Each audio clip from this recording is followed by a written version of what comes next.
Damas y caballeros, buenos días. Mi nombre es Juan Francisco, y hoy hablamos sobre el libro Cómo disfrutar de la vida y del trabajo, escrito por Dale Carnegie. Espero que te sea útil, y sobre todo, que te guste. A disfrutar. ¡Caracoles! Antes de comenzar el audiolibro, te he dejado un regalo en la descripción. No se lo digas a nadie. Es solamente para ti. Shh. Comencemos por una pequeña introducción. A principios del siglo XX, Dale Carnegie comenzó a recoger testimonios directos e indirectos de cientos de personas, para observar la forma en que asumían sus vidas, se enfrentaban a sus problemas, y lograban salir adelante en las más diversas situaciones. Esta recopilación, integrada por el diálogo abierto con los miles de estudiantes que acudían a sus cursos, por la lectura incansable de cientos de biografías de grandes personajes históricos y la entrevista directa con otras muchas personalidades de su país, le permitió publicar en 1936 una obra, que con el tiempo, ha adquirido la condición de clásica. Cómo ganar amigos, e influir, sobre las personas, traducido a 25 idiomas y con más de 21 millones de ejemplares vendidos. Este libro legendario, pionero en su género, es uno de los más leídos de la historia, y continúa siendo un referente continuo para el marketing moderno. En la década siguiente, Carnegie siguió adelante con sus exploraciones sobre la forma en que la gente gestionaba sus propias vidas y publicó una nueva obra. En ella recogía una serie de técnicas básicas y de comprobado éxito para afrontar las preocupaciones y encontrar el placer de la vida. Se trata, en esta ocasión, de cómo suprimir las preocupaciones y disfrutar de la vida, que ha llegado a vender más de 6 millones de copias en el mundo. Los herederos del legado Carnegie, bajo la dirección de su propia esposa, extrajeron los capítulos más significativos de ambas obras para aquellas personas que quieran encontrar principios concretos y sencillos que les ayuden a encontrar el placer en el trabajo y en la vida. A fin de cuentas, todos nosotros pasamos la mayor parte de nuestras vidas en el trabajo, cualquiera que éste sea, por lo que la preocupación por maximizar el disfrute en ese espacio y hacer del trabajo una experiencia provechosa no dista mucho de la preocupación por llevar una vida feliz. Las siguientes reglas apuntan hacia ese fin. Empecemos viendo algunos caminos hacia la tranquilidad. Si se analizara la sangre de un obrero al final de su jornada, se la encontraría colmada por las toxinas de la fatiga. Si, por el contrario, se tomara la del cerebro de Albert Einstein, tras un arduo día de reflexiones científicas, es muy probable que en ella no se detectara ninguna de esas toxinas.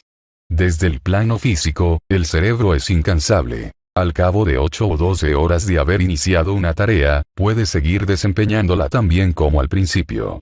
Tal como afirma Hanfield, en la psicología del poder, el origen de la fatiga es mental. El aburrimiento, el tedio, el resentimiento, la sensación de inutilidad, esos son los factores de riesgo que afectan al desempeño del trabajador sedentario.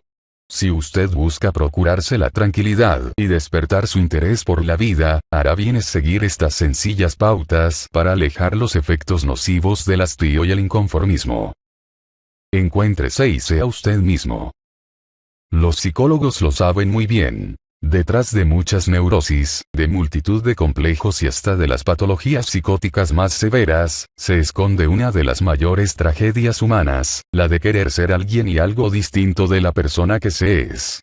Se trata de una de las mayores causas de infelicidad que, tal como dijera hace más de un siglo, el Dr. James Gordon, es un problema tan viejo como el mundo, y tan universal como la vida humana. Diariamente, nos encontramos con hombres y mujeres que se esfuerzan por imitar a otros, y sacrifican en este esfuerzo su propia autenticidad. Pero no hay que ser muy perspicaz para saber que nadie quiere una moneda falsa. Paul Boynton llegó a entrevistar a más de 60.000 candidatos y, según él, el error más frecuente y más grave de quienes solicitan un empleo es el de no ser ellos mismos. En lugar de actuar naturalmente y ser totalmente francos, con frecuencia intentan dar las respuestas que creen que uno quiere oír. Cada individuo es algo inédito en el mundo. Por aquí nunca había pasado y nunca volverá a pasar nadie igual a usted. Por ello, si de destacar por la originalidad se trata, basta con explorar al máximo la propia diferencia. Le guste o no, usted solo puede cantar lo que es, solo puede pintar lo que es, solo puede escribir lo que es. Así lo dijo Walter Raleigh. No puedo escribir un libro de Shakespeare, pero sí puedo escribir un libro mío. Para quienes desearían ser como otros o se limitan a imitarlos, actuando como monos, conviene recordar estas otras palabras de Emerson. La envidia es ignorancia, y la imitación, suicidio. En lugar de que lo consuma la angustia de no ser como los otros, es hora de explorar su enorme equipaje de facultades, muchas veces ocultas o desaprovechadas. 4 buenos hábitos de trabajo. Estos 4 hábitos de trabajo son sencillos de implementar, y los efectos en su estado anímico y en su energía resultarán inapreciables. 1. Despeje su escritorio de todos los documentos, excepto los relacionados con el problema que tiene entre manos en ese momento. La simple visión de una mesa atestada de papeles, documentos, informes por hacer y correos sin contestar puede ser el detonante de una angustia paralizadora. Y como decía Charles Evans, presidente del Tribunal Supremo de los Estados Unidos, los hombres no mueren por exceso de trabajo. Mueren por dispersión y preocupación. 2.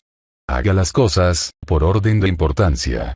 Aunque le cueste trabajo hacerlo o vaya en contra de sus tendencias o costumbres, un buen plan para priorizar lo más importante vale muchísimo más que improvisar sobre la marcha. 3. Cuando se enfrente a un problema, resuélvalo en el acto si cuenta con la información suficiente para tomar una decisión.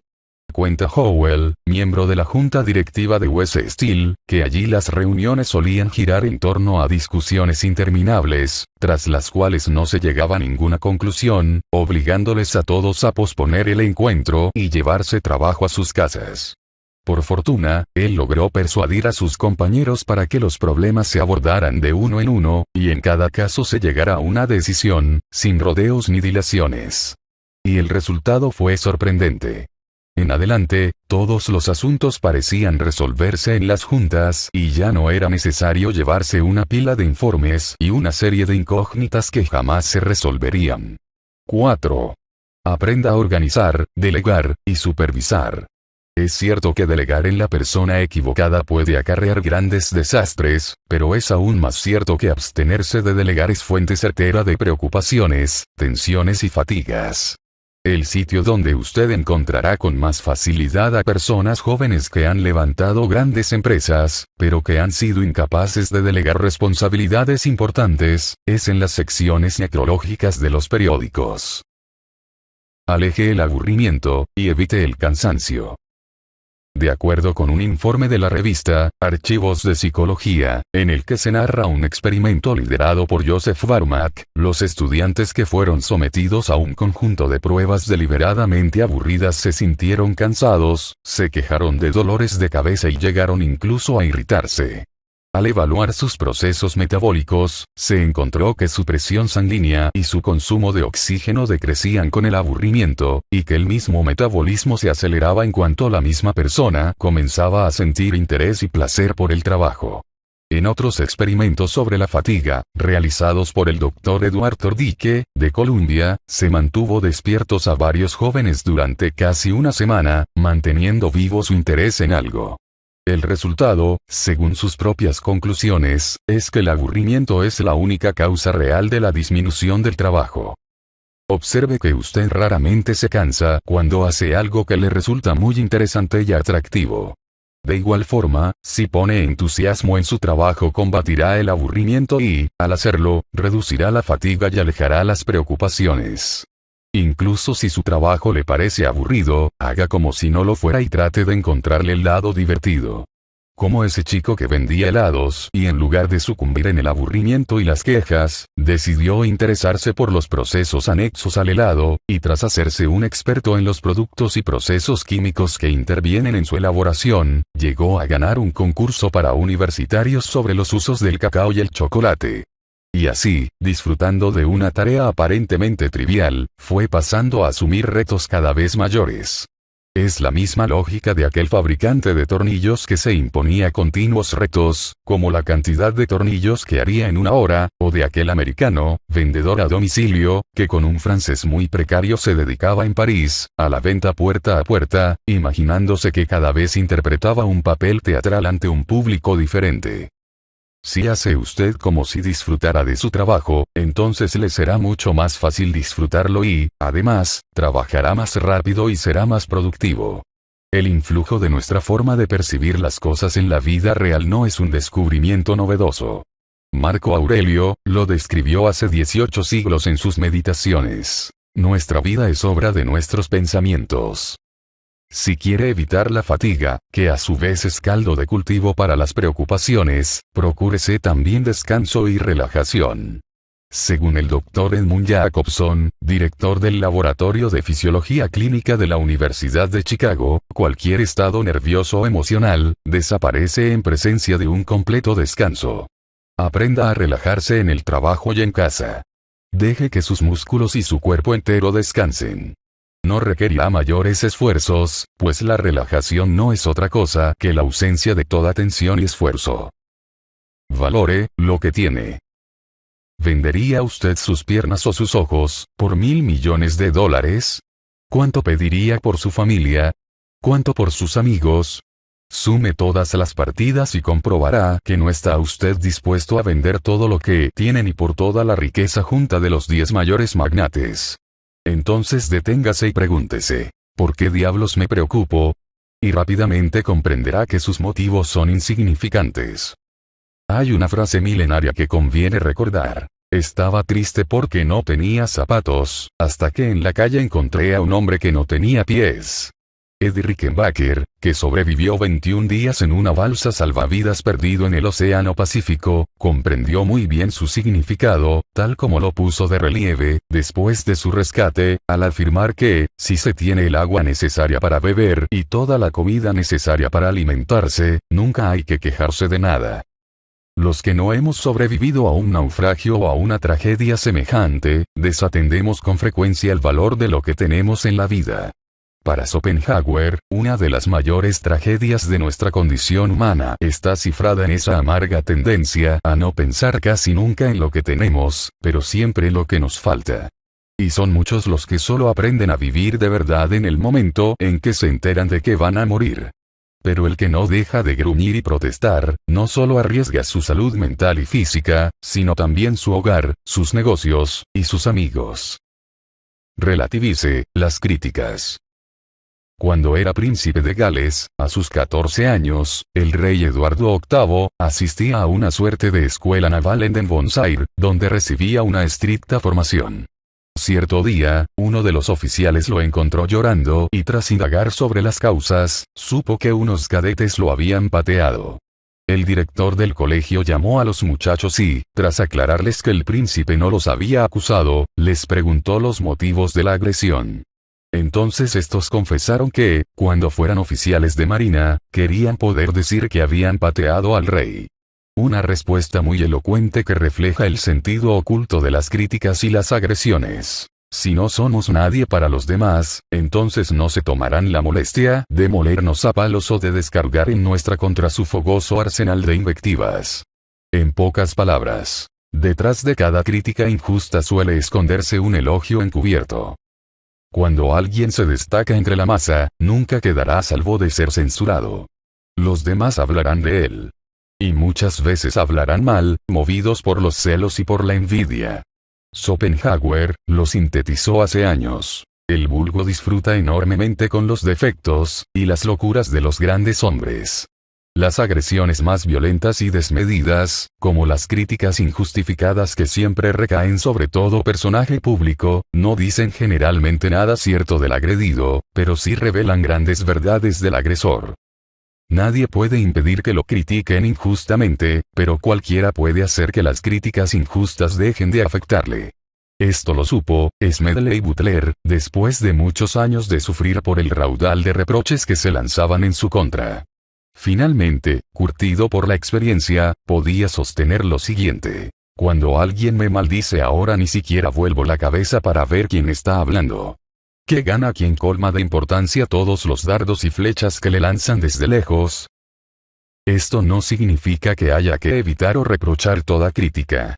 Por el contrario, en los juicios bien intencionados hay una fuente inagotable de sabiduría y como nadie es perfecto, todos necesitamos de ellos para mejorar. Pero sí hay que hacer caso omiso a las infinitas críticas injustificadas que recaen de forma sistemática sobre todo aquel que se destaque. Hay dos fórmulas de denotado alcance para lograr esto.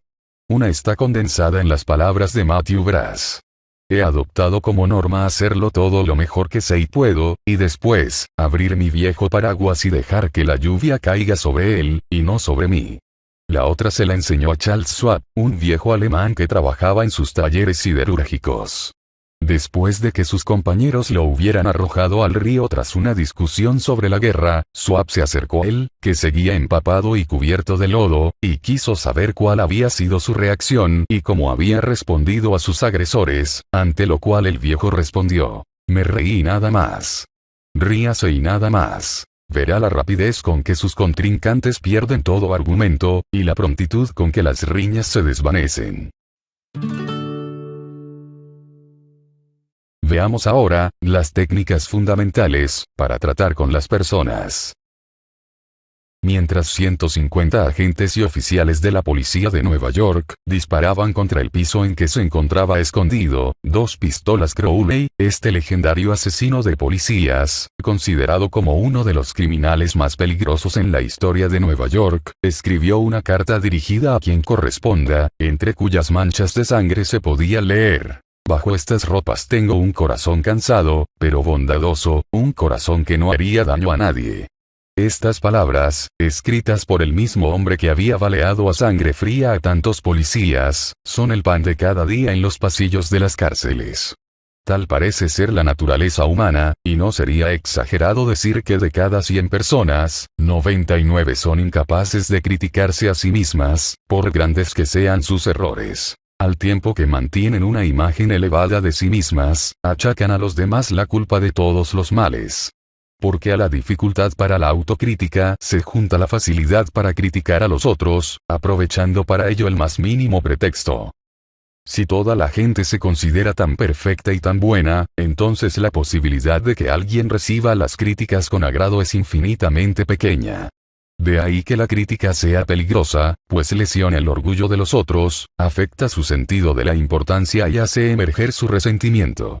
Y no solo es peligrosa, sino que también es inútil, pues en lugar de provocar cambios duraderos, pone al criticado en actitud defensiva y por lo común, tratando de justificarse.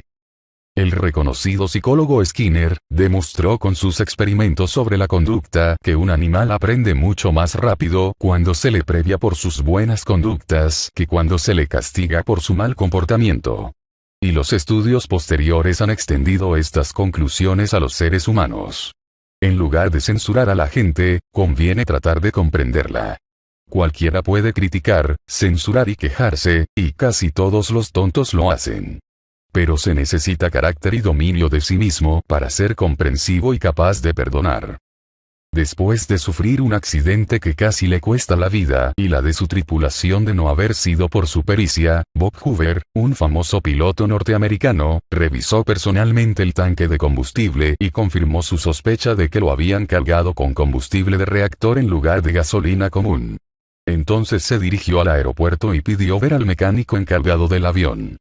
Cuando éste llegó, enfermo de angustia y consciente de su error imperdonable, Hoover no le riñó, ni siquiera lo criticó.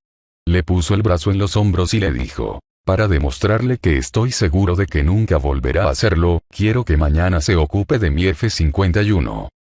Sigmund Freud, padre del psicoanálisis, enseñaba lo siguiente: todo lo que usted y yo hacemos, surge de dos motivos: el impulso sexual, y el deseo de ser grande. En el mismo sentido, John Dewey, el notable pedagogo norteamericano, sostenía que el impulso más profundo de la naturaleza humana es el deseo de ser importante. La mejor forma de conocer y comprender a una persona radica, pues, en saber cómo satisfacer ese deseo de ser importante. Y así como algunos se hizo llamar, almirante del océano y virrey de las Indias, y otros han exigido que se les trate de, su grandeza, el excelentísimo señor presidente, así también los manicomios están llenos de sujetos que han encontrado en la locura la importancia que en la cordura se les ha negado.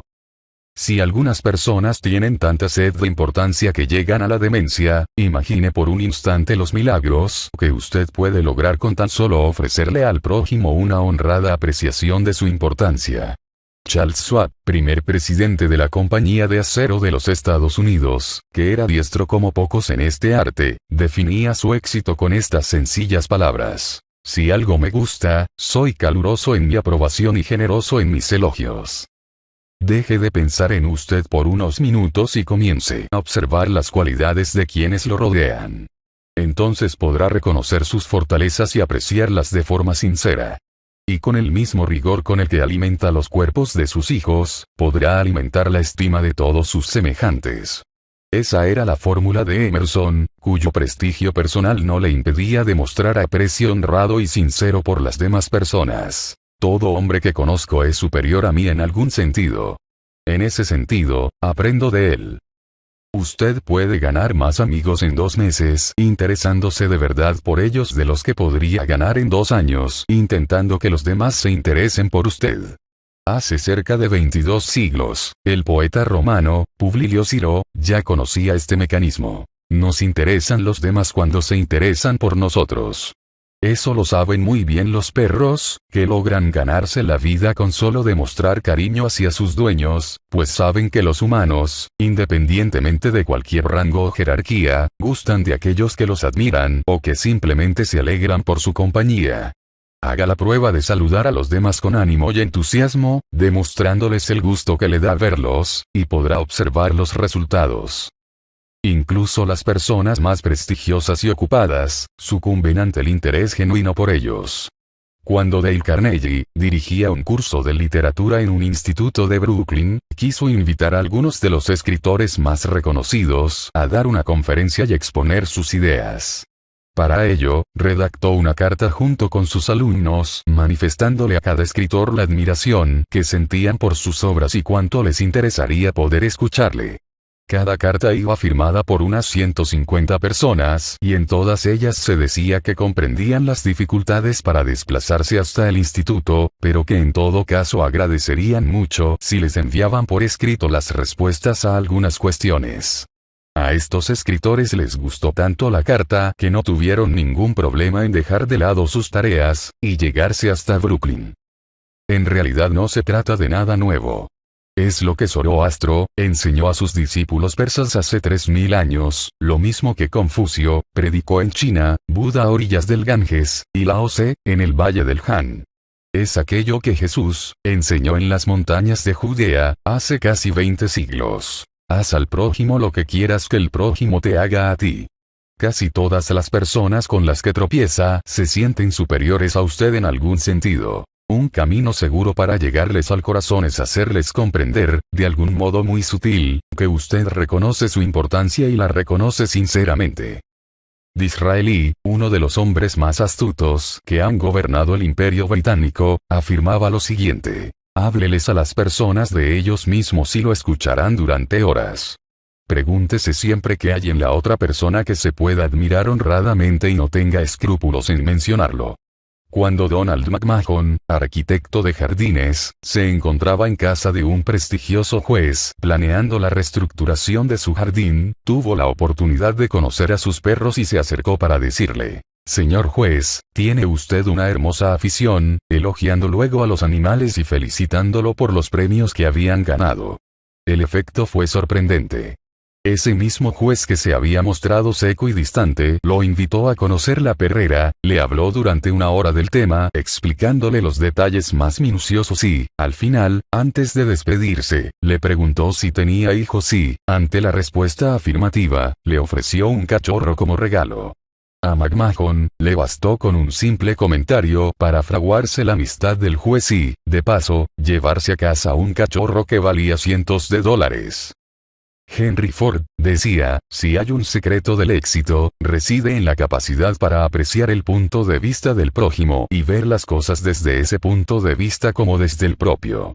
Si quiere que los otros se interesen por algo, póngase en su posición, piense que les gusta, hábleles de lo que desean y muéstreles cómo conseguirlo. Haga como aquellos padres cuyo hijo tenía la mala costumbre de mojar la cama y siempre le echaba la culpa a su abuela, que dormía con él. En lugar de reprenderle, se detuvieron a reflexionar sobre cuáles eran los deseos del niño. No les costó comprender que él quería sentirse mayor, y que eso significaba tener una cama propia y dormir con un pijama, como su padre.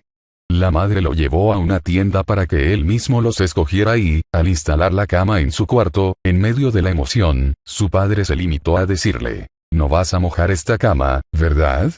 «Por supuesto que no», respondió el niño irguiéndose de orgullo y, en efecto, el problema quedó superado. Cuando quiera usted conseguir que alguien haga algo, solo habrá un medio para ello y es el de hacer que esa persona quiera hacerlo, el de darle a entender la forma en que ese algo le puede favorecer a él mismo. Intentar persuadir a alguien para hacer algo, limitándose a mostrarle las ventajas que ese algo tiene para uno mismo, difícilmente logrará despertar su entusiasmo. Todo vendedor podrá corroborar que la mejor forma para convencer a alguien de realizar una compra, consiste en indagar sobre sus necesidades, y ofrecerle productos o servicios, que le ayuden a resolver sus propios problemas. Hablemos ahora, sobre cómo lograr que los demás piensen, como usted. Woodrow Wilson, presidente de los Estados Unidos durante la Primera Guerra Mundial, y que desempeñó un rol crucial en la resolución de la misma, sentenció lo siguiente: «Si vienes hacia mí con los puños cerrados creo poder prometerte que los míos se cerrarán más rápido que los tuyos», y agregó que cuando la aproximación es respetuosa y busca un diálogo genuino, se advertirá rápidamente que las diferencias entre las dos partes nunca son tan grandes como se pensaba, y los puntos en común, en cambio, son mucho mayores de lo esperado. Lincoln sabía muy bien que se atrapan más moscas con una gota de miel que con un barril de hiel, y todas las grandes anécdotas de su vida contribuyen a corroborar su pensamiento de que la suavidad y la amistad son más poderosas que la furia y la fuerza.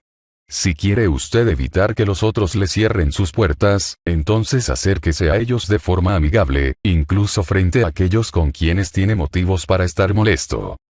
Así, cuando hable con alguien, no empiece discutiendo los puntos divergentes. Por el contrario, empiece por destacar, y siga destacando, todas aquellas cosas en las cuales están de acuerdo.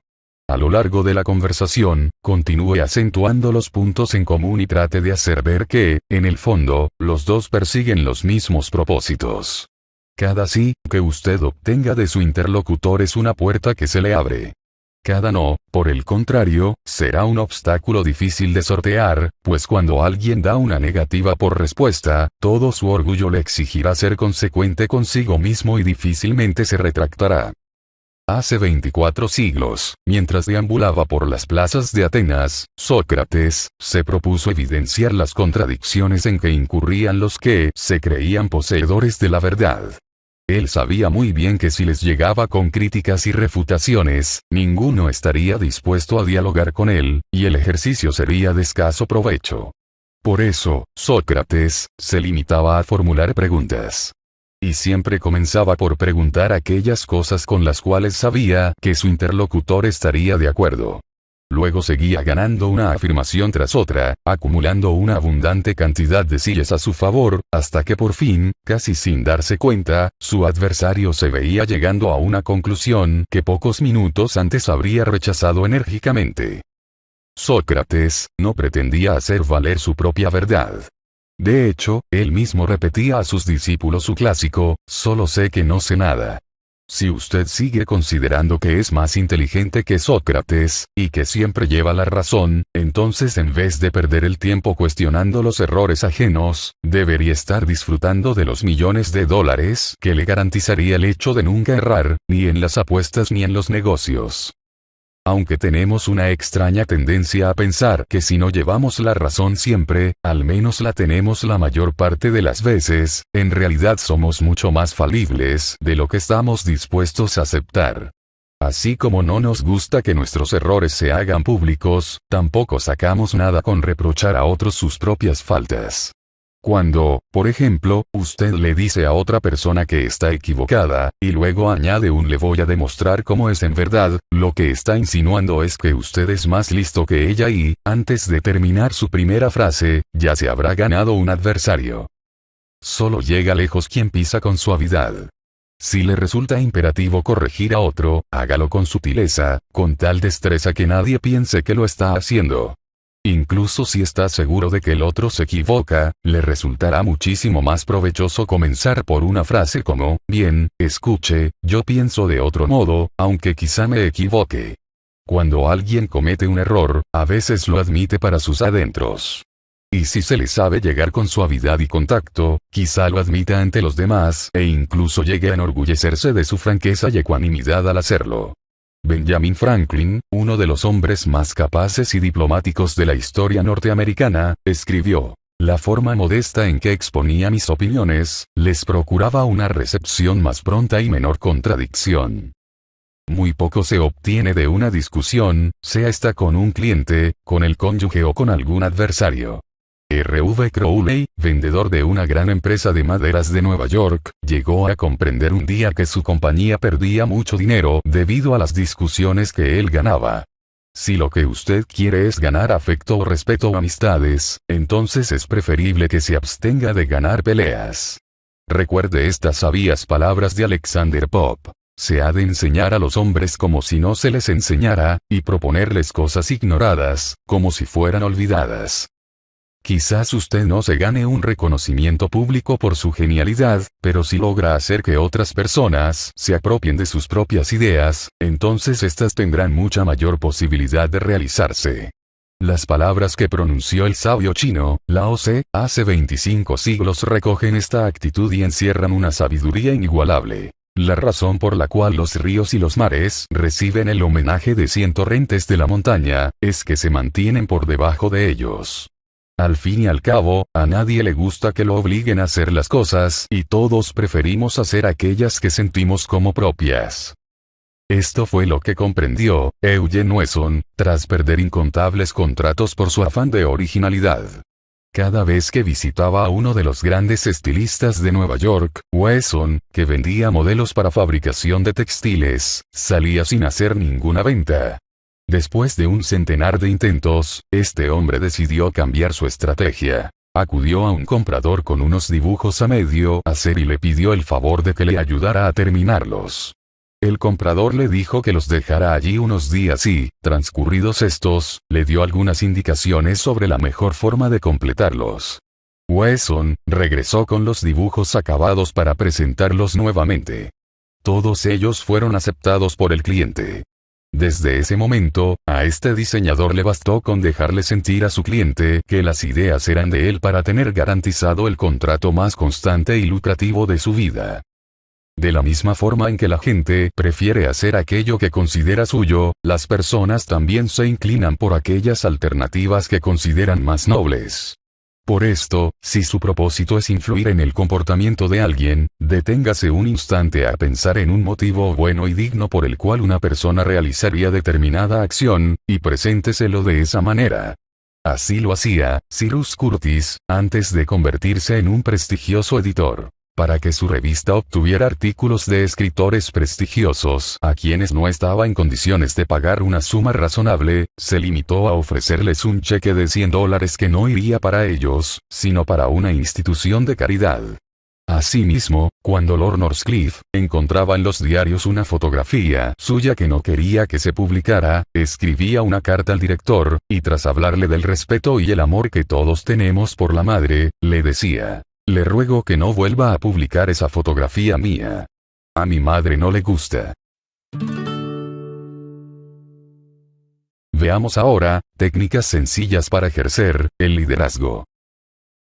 Un buen líder sabe llamar la atención sobre los errores de otros e influir en sus comportamientos, de forma indirecta y sutil, evitando las reacciones airadas y los resentimientos que pueden suscitar en muchas personas las críticas u órdenes directas. Los ejemplos prácticos que se presentan a continuación recogen algunas valiosas técnicas para asegurarse de que los otros quieran cooperar, en lugar de rebelarse. En cierta ocasión, mientras Charles Schwab pasaba por uno de los talleres metalúrgicos a su cargo, encontró a un grupo de obreros fumando bajo un letrero que decía, "Prohibido fumar". Su reacción, entonces, fue ejemplar. En vez de increparlos, se acercó a ellos y le ofreció un cigarrillo a cada uno, diciéndoles calurosamente, "Les agradeceré mucho, amigos, que fumen estos afuera".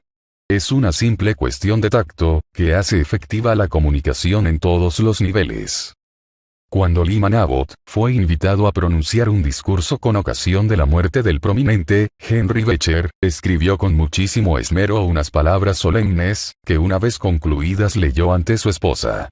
Aunque ésta se percató de que el discurso era muy pobre y solo lograría despertar bostezos en el auditorio, se limitó a sugerirle de forma elogiosa que ese discurso sería un excelente artículo para una revista literaria. Abbott lo comprendió inmediatamente, rasgó los papeles y el día de la ceremonia pronunció una efusiva prédica sin usar siquiera notas para ello. En ciertas ocasiones, la mejor forma de corregir a otra persona consiste en aludir primero a los propios errores antes de criticar los del otro, pues para cualquier persona será mucho más fácil escuchar una lista de sus propios defectos cuando ésta viene de alguien que ha admitido, con humildad, los suyos propios. Esto lo supo muy bien D.J. Stone, ingeniero de Brandon, en Canadá, quien sabía que una simple reprimenda no bastaría para que su nueva secretaria dejara de incurrir en tantos errores de ortografía. Él mismo, como muchos ingenieros, se había enfrentado personalmente a ese problema y por eso había decidido utilizar una pequeña libreta alfabetizada en la que anotaba el modo correcto de escribir ciertas palabras. Así, a la siguiente carta plagada de faltas, se acercó a su secretaria y, tras decirle que había encontrado una palabra que creía mal escrita, le explicó que él mismo siempre tenía problemas con esa palabra. Así le contó, a continuación, que por eso había confeccionado un pequeño diccionario personal, que sacó de su bolsillo para consultar la forma correcta del término. D.J. Stone nunca supo si ella había copiado luego su sistema, pero lo cierto es que los errores comenzaron a disminuir de forma acelerada. En lugar de dar órdenes e imponer reprimendas, un líder sabe motivar a los otros con las pautas indicadas, haciendo las preguntas correctas y despertando su motivación. Esto fue lo que hizo Ian McDonald, director general de una pequeña empresa especializada en piezas para máquinas, cuando recibió una lucrativa oferta por un pedido muy grande, pero con un plazo de entrega tan restringido que difícilmente lograría cumplir. Antes de aceptar y firmar el contrato, McDonald convocó una reunión general y les explicó a sus empleados la situación, aclarándoles los beneficios que para la compañía supondría el hecho de aceptar dicha propuesta. Después les preguntó acerca de si se les ocurrían algunas ideas sobre cómo ajustar los procesos de producción para llegar a cumplir con la entrega. Todos los empleados aportaron, entonces, sus opiniones y asumieron como propio el reto, sintiendo que podían hacerlo. En efecto, el contrato fue aceptado y las piezas fabricadas y entregadas en la fecha pactada. Finalmente, si no quiere ganarse la enemistad, o el rencor del otro, permítale siempre salvar su prestigio. En cierta ocasión, la General Electric Company se vio en la penosa obligación de retirar a Charles Steinmetz de la dirección del departamento de cálculos, pues aunque se trataba de un genio de primer orden en todo lo relacionado con la electricidad, su labor en ese cargo directivo estaba siendo deplorable. El problema era que la compañía no quería perder bajo ninguna circunstancia a un hombre tan valioso y, para poner las cosas aún más complicadas, todos sabían que se trataba de una persona muy sensible. Entonces se les ocurrió una idea magnífica. Le ofrecieron a Steinmetz el pomposo cargo de ingeniero consultor de la General Electric Company, permitiéndole que dejara el puesto que venía ocupando, y se mantuviera en la compañía, haciendo aquello en lo cual era una figura destacadísima, y de paso, salvando su propia reputación, al sentir aquello como un homenaje. Por tanto, para finalizar, recuerde lo que dijo el prestigioso psicólogo, Alfred Adler, discípulo de Freud. El individuo que no se interesa por sus semejantes, es quien tiene las mayores dificultades en la vida, y causa las mayores heridas a los demás. De esos individuos, surgen todos los fracasos humanos. Muchas veces nuestra propia ceguera individualista, nos inclina a descuidar las relaciones con los otros en el afanoso intento por alcanzar nuestras metas. Pero si algo tienen en común todas estas pautas para enfrentar las situaciones cotidianas, y tener una vida plácida y valiosa, es la forma en que resaltan la importancia de asumir la perspectiva del otro, sin sacrificar por ello la propia autenticidad. En el mismo intento por satisfacer los intereses legítimos de los demás, podremos alcanzar nuestros propios propósitos. Y aquí termina el libro, Cómo disfrutar de la vida y del trabajo. Escrito por Dale Carnegie. Espero que te haya gustado, y si es así, te agradecería que le dieses al botoncito del like, que es gratis, joder. Gracias por la atención. Y que tengas un buen día. Atentamente, tu sexy lector, Juan Francisco. Hasta pronto. Y por último, recuerda que en la descripción, te he dejado un regalo. No se lo digas a nadie. Es solamente para ti. Shh.